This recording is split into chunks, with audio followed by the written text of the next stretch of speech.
Welcome to Pro Wrestling Central Illinois this week. I'm the Mad Conservative Cry Fighter. Billy Alexander, your ring announcer. And going back in time, we're in Lincoln, Illinois. This is Midwest Impact Pro. I've not really featured UIP on this program due to drama in the past, but after last week's year in review episode, we did talk about the passing of Patriarch. These two gentlemen have been going back and forth in MIP month after month after month.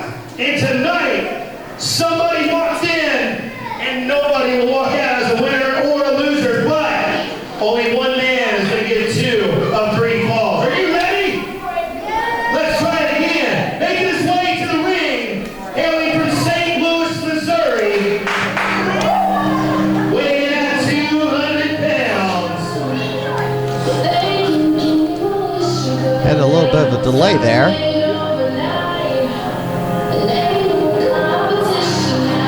Ladies and gentlemen, Darius. All right. Darius Jones from St. Louis. I don't think I've heard about any of his activities in the last, in 2020. I think the last time I've heard of him active, it was at WLW, and he was challenging for the World League Wrestling Heavyweight title.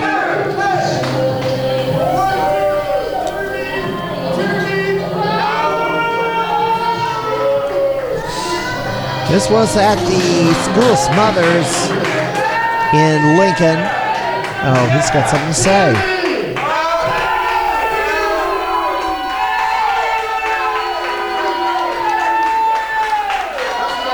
That's right. On the count of 3, I want you all to cheer. No thanks. On the count of 3. No. 1, 2. Well, bit of a mixed reaction there. Ladies and gentlemen, his opponent, hailing from Kansas, Illinois. By the way, this is a rematch from Barrett upgrade to 3.0. Weighing in at 230 pounds. You're at the upgrade to 3.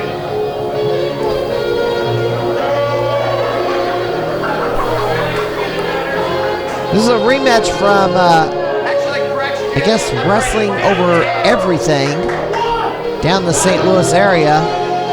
Ladies and Please. gentlemen, I present to you the young thriller, Derrick.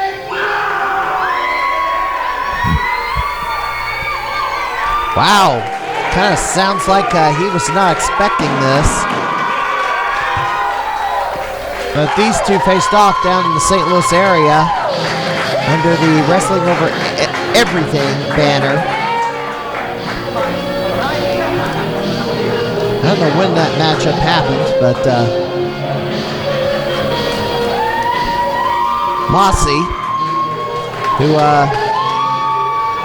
took a number of months off after losing a loser leaves town match to Tom Arson.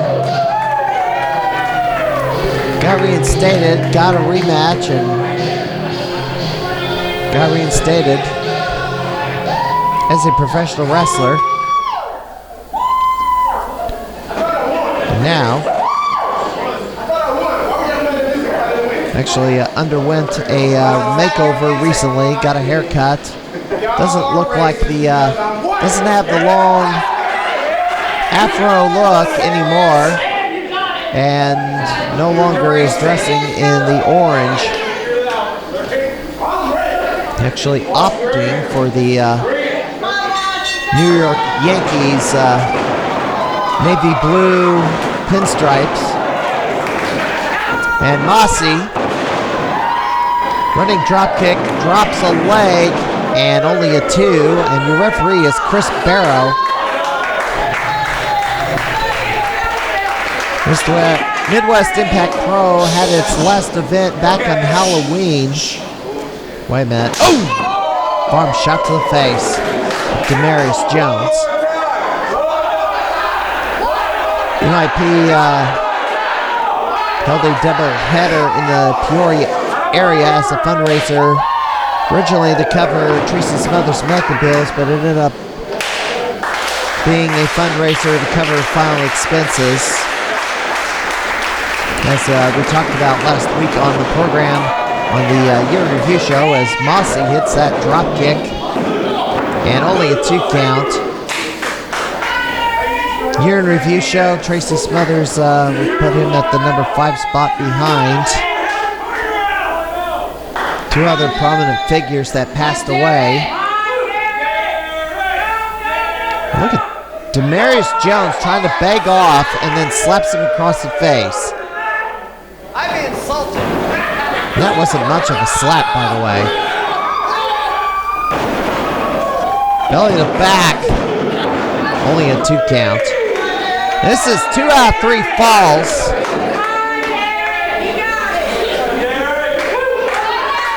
Not too many, most overwhelming majority, like 99.9% of wrestling matches are 1 fall only. This is a rare 2 out of 3 fall match. And another forearm shot, and Mossy just really unloading on Damaris Jones. And a kick to the face. Damaris Jones held the light heavyweight title, I believe the heavyweight title, down at Mid-Missouri Wrestling Alliance, formerly run by Tony Costa, the late Tony Costa. He retired. The reins of the company were passed on to successors.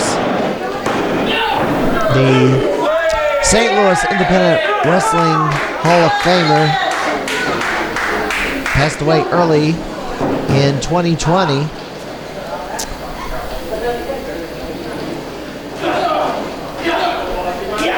Have not heard when they are coming back, since COVID is still an issue, even with the vaccine. And there's a break to the eyes, but Mossy recovers with that arm drag and another arm drag. I will have an update on the running knee to the face. Cover, 2 count. I will have a follow-up on the 2020 Year in Review show. Someone asked why I did not include a particular item on the countdown, or I missed something. I will address it during the break. And Mossy comes in, catches the boot, forearm shot to the face. Mossy running, splash in a corner, and now he's going to go for the bulldog. Hits it. This may be over for the first fall, and only a 2. I'm not aware of any shows happening this weekend other than Stride Pro in Southern Illinois, but there's only like a very small number of fans that are going to be allowed into the event due to, gosh, our stupid governor and his COVID restrictions. By the way, we ought to be in phase 5 because the restrictions will not be lifted until there was a viable treatment or vaccine for the virus. Now that there is one, we can't open up because there's too many people with COVID. In other words, the governor moved the goalposts, and now he's trying to extend the emergency rule to keep everything in place for another, 5 months. Even though 13,000 businesses have folded thanks to our ridiculous lockdown. Times all said and done, it'll be like maybe 15, 20,000 businesses gone. Yeah, you're not going to have anywhere else. Nowhere to eat. Nowhere for entertainment except at home. Not much to do. Mossy with the front shot to the back of the head, and there's the cover. 2, 3.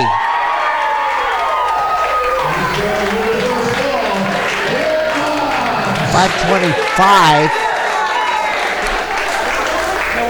5 minutes, 25 seconds for the first fall, and Mossy made that easy, I guess. All right, well, we have a moment here during the break. If a third fall is needed to decide this 2 out of 3 fall encounter, I will be talking about an item that someone suggested should be included in the 2020 Year in Review show. I will also be calling out a former colleague for misconduct. That will be during the break. Derrick Moss comes over to Damaris Jones and spits him in the face. And Mossy, repeated forearm shots to the head. He's just pounded and pounded away. Referee has to step in to separate him. And Mossy with another shot and another shot to the head. Mossy went for the running boot, and Damaris Jones shoved the ref down. That should be a disqualification. Not supposed to throw your official to the ground, and that's what he did, and the ref is not calling for the bell. Damaris drops Derrick Moss and gets the 3 count. I don't agree with this decision at all, but it ties it up at 7 minutes. All right, well, I'll discuss this further after the break. 1-1 tie. Ladies and gentlemen, if you've ever wanted to be in the professional wrestling business, well, here's your chance now. Make sure to contact Pitfall Academy at 217-670-5151, located at the former Black Sheep Cafe at 1320 South 11th Street in Springfield, Illinois. Pitfall Academy, where you can learn to be a wrestler, referee, manager, valet, anything having to do with professional wrestling. We'll teach you how to get it done. Pitfall Academy, where the new crop begins. Mayor Jim and Chairman Andy welcome you to JB's Soup Kitchen. Sorry we ran every business out of town and you lost your job, but after a long day of standing on a street corner with a cardboard sign begging for money, you're dead tired. Better dead broke than dead in the ground, and at JB's Soup Kitchen we'll keep you from starving to death with your daily allotment of awful slop in a bowl, cause that's all we can afford to give ya. So head on over to JB's Soup Kitchen and be sure to wear your face diaper.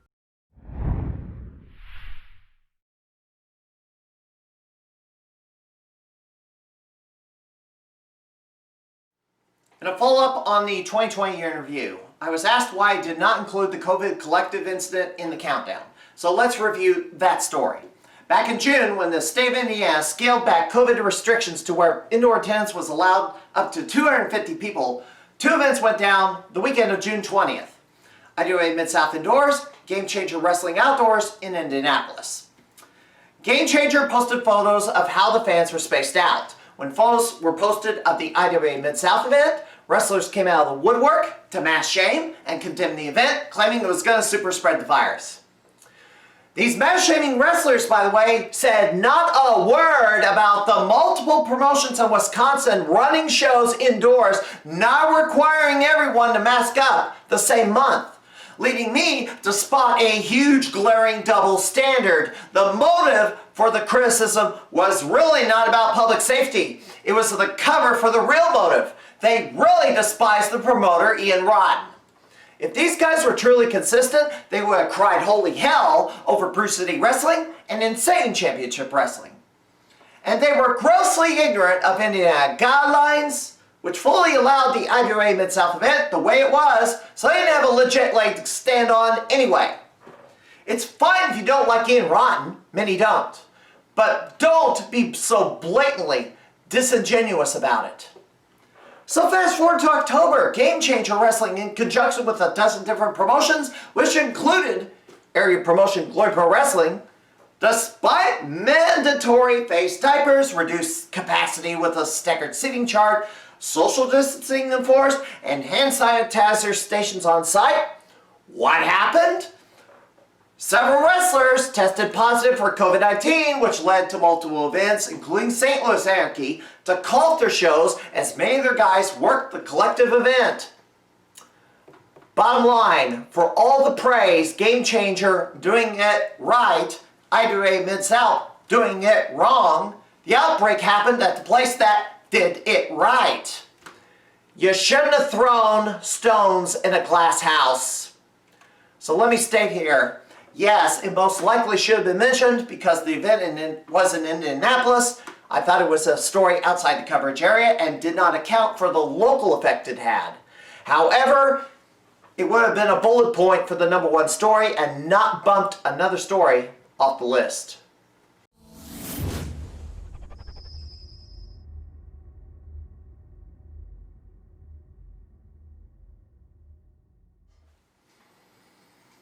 On a separate topic, I must issue a strong rebuke to a former colleague, of whom I will not mention his name, but he knows who he is, decided in wake of the violence that left 5 people dead in DC, decided to go on Twitter in order to smear, race bait, and misrepresent comments where I stated the following. If you weren't bothered by the rioting over the summer, yet are freaking about this, not so fun when the very same tactics you encouraged others to do are being used against you now. Then highlight a comment in the middle of the thread where I stated, we have the right to peacefully assemble and protest. That right is given to us by the First Amendment. The First Amendment does not give anyone the right to engage in violent acts. That means to the constitutionally illiterate, you have the right to assemble and protest, but you do not have the right to commit crimes or riot in conjunction with what you are protesting. He then went on Twitter to falsely claim I'm a racist who fully condoned the individuals who broke into the Capitol, which is an utter, bold-faced lie. The purpose of the comment was to point out a blatant, very well documented double standard.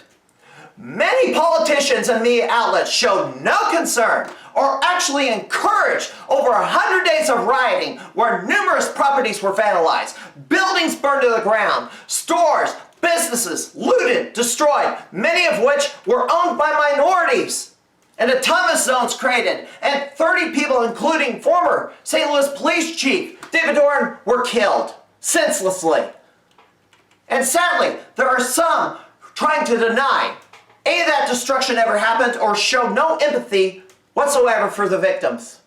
Yet now suddenly they care about this, while still engaging in the very same conduct with impunity.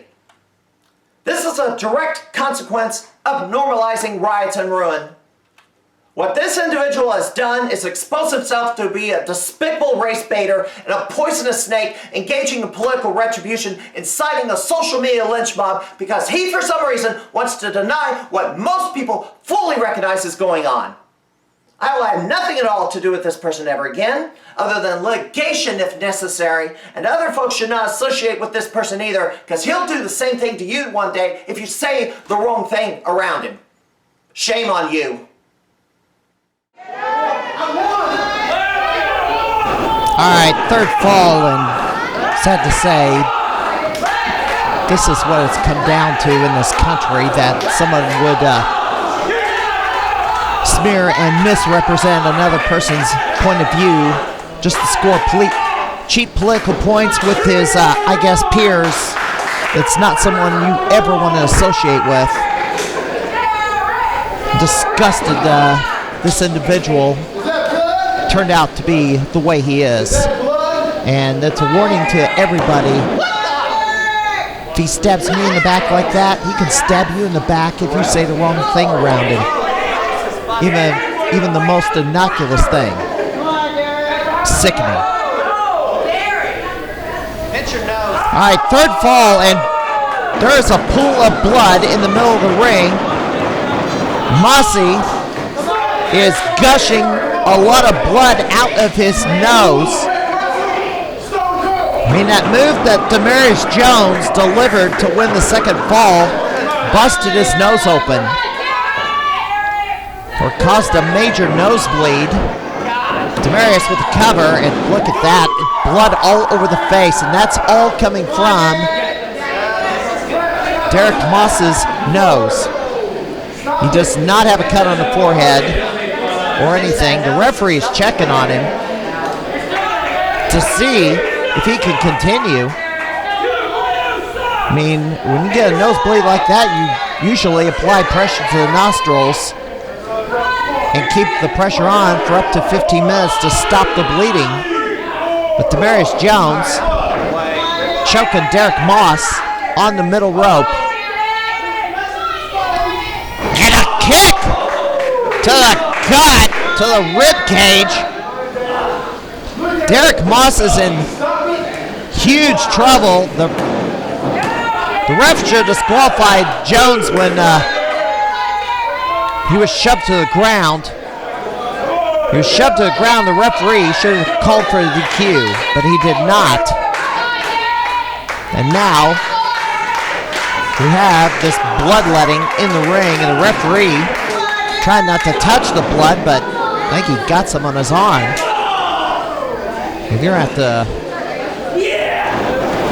get the mop and the bucket and scrub the ring canvas. This is a vinyl canvas, by the way. It's not burlap canvas, so this will clean up rather quickly.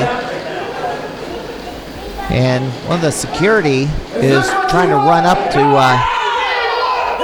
try to mop up some of the blood on the canvas. Oh my goodness. I mean, security guy cannot jump in the ring to clean the ring up, and Moss is still bleeding quite a bit. Look at Derrick Moss just daring him to punch him. But Damaris Jones showing no mercy here. Damaris Jones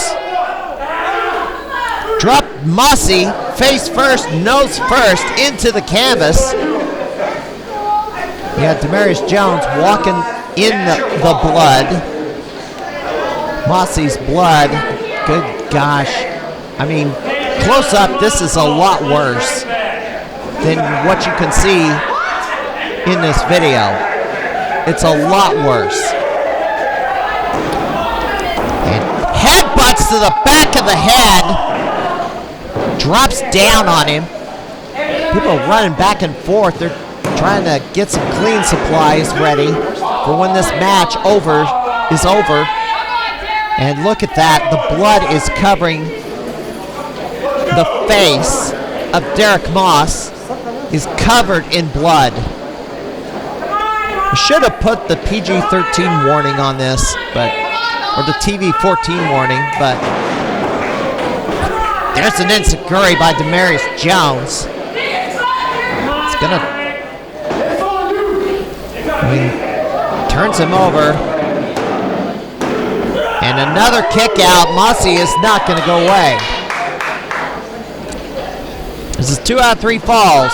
It's a 1-1 tie. This fall will end it.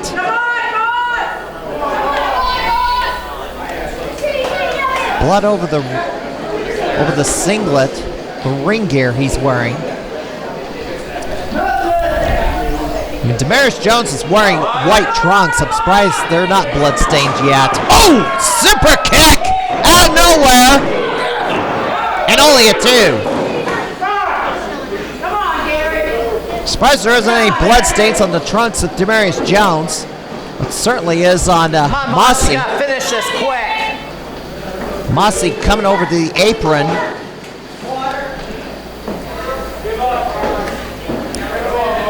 Damaris Jones slowly getting up after getting his bell rung, but he's back up on his feet, stalking his prey as Mossy is being attended to, trying to stop the bleeding, or at least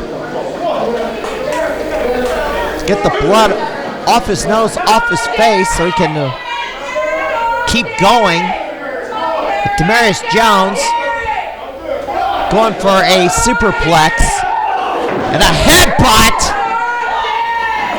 Ooh, shot to the face. Derrick Moss, covered in blood out of his own nose. And this is going to make it a lot worse. Ooh! Face first from the top rope. And he does not go for the cover. I think this is a mistake here. We know what Mossy is capable of. Damaris Jones just wanting to dish out punishment. Damaris picks up Derrick Moss. What's he going for here? Mossy tries for the brainbuster. And now he's trying to drop him, but he got caught.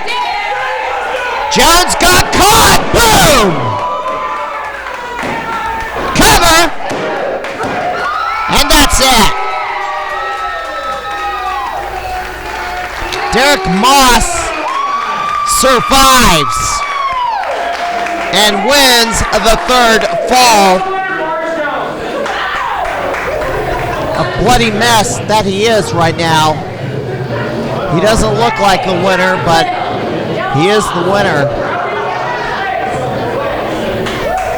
This is one of the worst nosebleeds I had witnessed.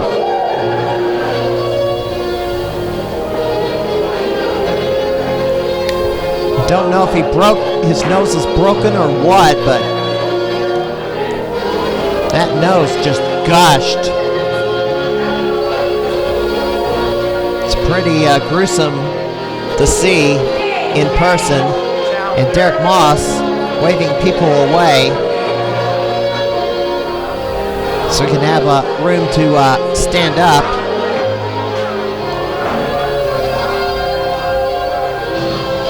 Now, when you get a nosebleed like that, you use your fingers, pinch the nose, and hold it for several minutes until it stops bleeding. Winner by pinfall. Final fall, 14 minutes, 30 seconds. The time for the entire match.